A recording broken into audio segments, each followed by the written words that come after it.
everyone, it's Abby with Hatteras Realty here in Buxton to give you a shot of the ocean today. This is the first time we've been able to get out here to take a look at it. Right now the winds have started to die down, the rain has stopped, and we're seeing the soundside flooding start to recede a little bit, as well as the ocean swell, as you'll be able to tell from the video.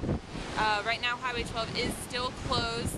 We have heard rumors about them opening the ferry from Rodanthe to Stumpy Point while they assess the damage to the Oregon Inlet bridge, but we don't have any additional information on that yet.